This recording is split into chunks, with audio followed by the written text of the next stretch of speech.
6 seconds left. Johnson throws it, intercepted. Knight, 2 seconds, 1 second. Oh, he missed it at the horn.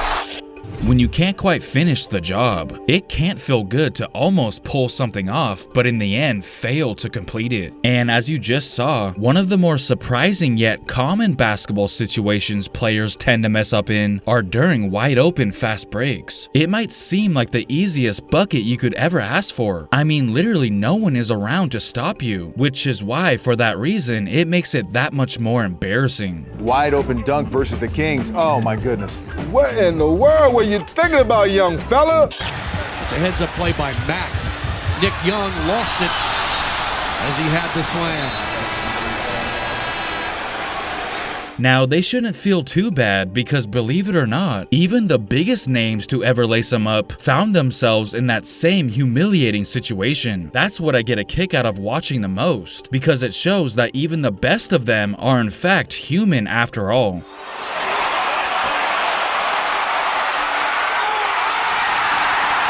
Trouble. Here comes Michael. Up. Mark it down. Ahead of the field. Jordan takes. Oh, he blew it. Whoa. Oh, goodness gracious. Stolen by LeBron James. A pick six over the distance. Now, while failing to capitalize on what should have been a guaranteed basket is more so embarrassing for the player, it still sucks for us fans when it looks like we're about to witness a crazy dunk, but they end up getting our hopes up as they can't quite finish it. It's always a crappy feeling when a player is able to get us out of our seats, but only for a split second, as we're left disappointed with the result. One that always comes to my mind is when DeMar DeRozan actually had the courage to attempt this in a Team USA exhibition game against China back in 2016. Julien who fouled out. DeRozan 360 and nearly threw it down. DeMar DeRozan. If DeRozan had completed that dunk, I would confidently say that it would be among the greatest dunks I've ever seen, and I'm certainly not the only one who thinks that. Even LeBron chimed in as well. The US bench actually received a technical foul for celebrating too much. Again, we're talking about a miss here. It would have been right up there with Vince Carter's legendary Olympic dunk without a doubt. Shortly before the 2020 NBA All-Star Weekend, a certain clip of LaVine went viral as he attempted to do the unthinkable, a 360 dunk from the free throw line. We've seen a handful of free throw line dunks throughout the years, and even LaVine himself pulled off a between the legs free throw line dunk before. But the idea of a 360 free throw line dunk is unfathomable. I don't think a player has even bothered thinking about something like this, let alone actually attempting it. Well, what if I told you that Zach LaVine can not only say that he's attempted it before, but has also successfully completed it before? You see, back in late 2016, while he was a member of the Timberwolves, he got bored in practice one day and decided to casually do this.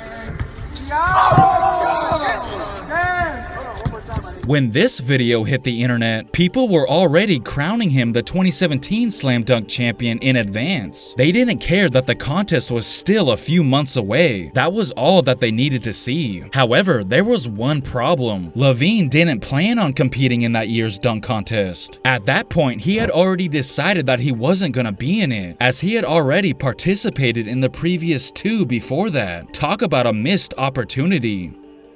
Speaking of what could have been an iconic all-star moment, we actually got two plays that had amazing beginnings, but they couldn't quite stick the landing. Now sure, that wasn't entirely Jay Will's fault, as LaFrance got fouled, but that Stephon Marbury one, yeah, that's on him 100%. How can you go from an awesome ball fake like this to a freaking airball 2 seconds later? I'm sure both of these would be talked about more had they had better endings.